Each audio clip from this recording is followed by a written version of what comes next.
네, 안녕하세요. 소개받은 박진규입니다. 매개 종교라는 개념을 가지고 얘기를 하려고 하는데요. 지금 여러분들 보고 계시는 이미지는 작년에 SBS에서 방송되었던 열혈사제라는 드라마입니다.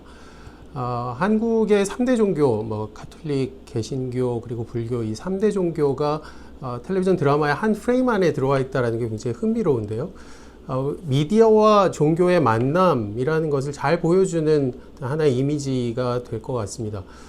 지금 여기 모여있는 우리 미디에이티드의 소속원들도 모두 미디어와 종교에 대해서 관심을 갖고 있는, 그 둘이 만나는 지점에 대해서 관심을 갖고 있는 사람들이고, 또 아마 이 유튜브를 보고 계시는 분들도 미디어와 종교가 만나는 그 지점에 대해서 관심을 많이 가지고 계실 겁니다.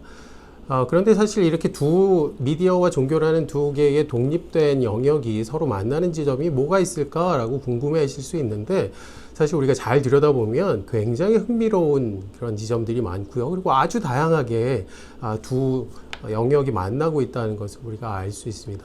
특히 우리가 매개 종교라는 개념을 가지고 보면 그 전에 잘 보지 못했던 그 교차점에 대해서 더 흥미로운 얘기들을 많이 할 수 있을 것 같습니다.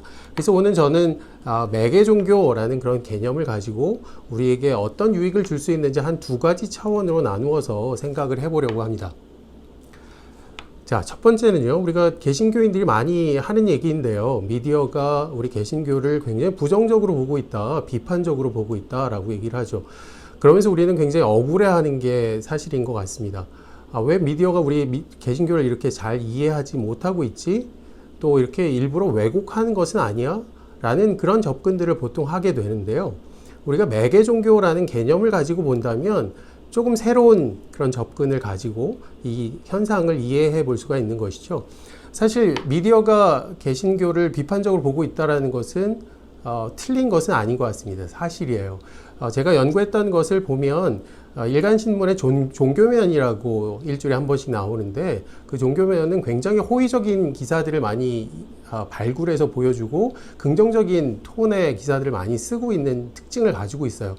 그런데도 불구하고 개신교에 대해서는 약 50%에 가까운 부정적인 기사, 비판적인 기사가 있고, 다른 불교나 가톨릭 같은 경우는 10% 미만이거든요. 우리가 대중문화에서도 개신교에 대한 비판들은 많이 찾아볼 수 있습니다. 대표적인 예가 밀양이라는 영화이지 않을까 싶은데요. 이렇게 대중문화나 혹은 저널리즘 모두 개신교에 대해서 비판적인 그런 입장들을 가지고 있는 것에 대해서 우리는 보면서 왜 이렇게 왜곡할까? 우리를 잘 이해하지 못할까라고 생각을 합니다.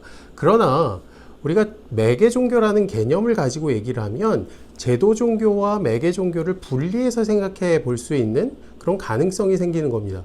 제도 종교라고 하면 우리가 보통 종교 하면 떠오르는 것들이죠. 개신교, 가톨릭, 불교, 이슬람, 힌두교, 원불교, 이런 것들이 제도 종교인데요. 그런 제도 종교를 미디어가 그린다라고 얘기했을 때, 다룬다라고 얘기했을 때, 미디어가 얼마나 정확하게 그 제도 종교를 다루고 있는지, 그것을 잘 전달해 주고 있는지라는 그런 입장으로 보게 됩니다. 그러나 사실 우리가 이전에 매개라는 개념, 또 재현이라는 개념에 대해서 배웠는데요. 그 개념을 잘 이해하고 있다면 이 매개된 종교라는 것은 제도 종교를 그대로 반영한 것이거나 그것을 정확히 전달하는 것과는 조금 거리가 있는 것이지요. 그래서 이 매개된 종교라는 개념을 가지고 보게 되면 이 개신교 같은 경우에도 매개된 개신교라는 이름으로 우리가 볼 수 있는 겁니다. 더 이상 우리 개신교가 미디어를 통해서 정확하게 잘 전달되었느냐, 혹은 그렇지 않은 것에 대해서 흥분할 필요가 없는 것이죠. 그 대신 우리에게는 또 하나의 숙제가 생깁니다. 왜 이렇게 비판적인 시선으로 미디어가 개신교를 볼 수밖에 없는지에 대해서 이해하고 또 분석해야 될 필요가 생기는 것이죠. 그래서 매개 종교를 제대로 이해하기 위해서는 일단 우리 지금까지 얘기했던 매개 기능에 대한 제대로 된 이해가 바탕이 되어야 될 겁니다. 또 미디어에 대해서도 잘 알아야 되겠죠. 미디어의 조직이나 또 인력이나 또 그 안에 있는 내부 문화나 또 재원 구조는 어떤지에 대해서도 제대로 파악하고 이해를 해야 그 매개 종교가 왜 그런 식으로 제도 종교를 재현하고 있는지 혹은 구성하고 있는지에 대해서 이해할 수 있게 될 거고요. 또 우리 수용자에 대한 이해도 필요하고 혹은 사회 전반에 대한 이해도 필요하게 된 겁니다. 그래서 이제는 개신교가 매개 종교에 대해서 이야기하는 것을 가지고 이 미디어가 개신교를 그리고 있는 것에, 부정적으로 그리고 있는 것에 대해서 더 이상 우리는 억울하다고 생각하거나 혹은 왜곡되었다고 흥분하기 이전에 왜 미디어가 이렇게 부정적으로 혹은 비판적으로 개신교를 그릴 수밖에 없는지에 대한 이해가 필요하게 되는 것이고요. 어떤 사회적인 맥락 혹은 어떤 문화적인 맥락 혹은 어떤 정치적인 맥락 때문에 한국의 미디어가 개신교를 이런 식으로 구성 혹은 만들어갈 수밖에 없는지에 대해서 이해하는 것이 더 건설적인 그런 접근 방식이 될 겁니다. 자, 두 번째입니다. 우리가 매개 종교라는 개념을 갖고 이 현상을 바라보게 되면 우리는 미디어가 매개하는 현상이 제도 종교를 벗어나는, 제도 종교와 관련이 크게 없는 그런 현상들에까지 확장되는 그런 유익을 얻을 수 있습니다. 미디어가 재현하는 혹은 매개하는 종교는 제도 종교에만 국한되지 않는 것이죠.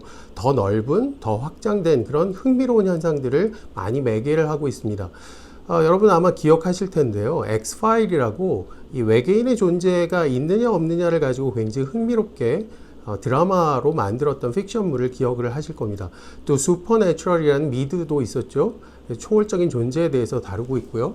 한국에서는 뭐 오나의 귀신님이라든지 싸우자 귀신아 같은 그런 또 픽션물들이 이렇게 초월적인 존재에 대해서 이야기하기도 했고, 또 OCN이라는 장르물을 다루고 있는 채널에서는 최근에 트랩이라나 혹은 프리스트나 뭐 구해줘 같은 그런 컨텐츠들을 통해서 이렇게 우리가 종교 현상이라고 부를 수 있는 그런 현상들을 매개했던 것을 기억을 하실 겁니다. 또 대중적인 스타에 대해서 굉장히 열광적인 그런 대중의 사랑을 이야기하고 있는 팬덤이라든지 혹은 더 이상 게임으로 그치지 않는 그런 스포츠와 같은 것들도 우리가 모두 매개된 종교 현상이라고 부를 수 있을 겁니다. 제도 종교를 벗어난 그런 많은 종교와 관련된 현상들을 미디어가 매개하고 있는데요. 지금도 미디어는 이 삶의 의미에 대해서 규정을 해주고 있고요. 또 삶과 죽음의 경계는 무엇인지, 또 삶의 의미, 죽음의 의미는 무엇인지에 대해서 우리에게 해석해주고 있습니다. 또 이성과 과학을 넘어서는 초월적인 현상에 대해서 굉장히 많은 정보들을 주고 또 그 의미들을 해석해주고 있죠. 이 모든 것들이 그동안 제도 종교에게 맡겨졌던 사회적 기능들입니다. 이제는 제도 종교뿐 아니라 미디어가 이런 종교와 연결되어 있는 사회적 기능들을 많이 담당하고 있는 것이죠. 오히려 이 제도 종교에 대해서 비판이 많아지고 제도 종교를 부정적으로 바라보는 시선이 많아지면서 오히려 제도 종교보다 훨씬 더 중요한 역할을 이 매개 종교가 하고 있는지도 모르겠습니다. 다시 이야기하면 제도 종교가 이 시대에 하고 있지 못하는 일들을 매개 종교가 하고 있는지도 모르겠어요. 그렇게 본다면 제도 종교는 이 매개 종교 현상들을 통해서 우리는 앞으로 무엇을 해야 될 것인가, 무엇에 힘써야 될 것인가에 대해서도 또 생각해 볼 수 있겠죠. 지금까지 저는 매개 종교라는 개념을 가지고 우리가 어떤 유익을 얻을 수 있는지에 대해서 살펴봤습니다. 첫 번째는 제도 종교와 매개 종교를 분리하게 됨으로써 더 흥미로운 현상, 더 깊이 있는 현상에 대해서 관심을 갖게 되었고요. 두 번째는 제도 종교와 관계가 없는 혹은 제도 종교를 벗어나는 미디어가 만들어내는 종교 현상에 대해서 관심을 가질 수 있다는 것을 우리가 알았습니다. 자, 앞으로 기회가 된다면 더 구체적인 사례들을 통해서 이 매개 종교 현상이 어떤 흥미로운 이야기들을 만들어갈 수 있는지 이야기하는 그런 시간을 가질 수 있었으면 좋겠습니다. 감사합니다.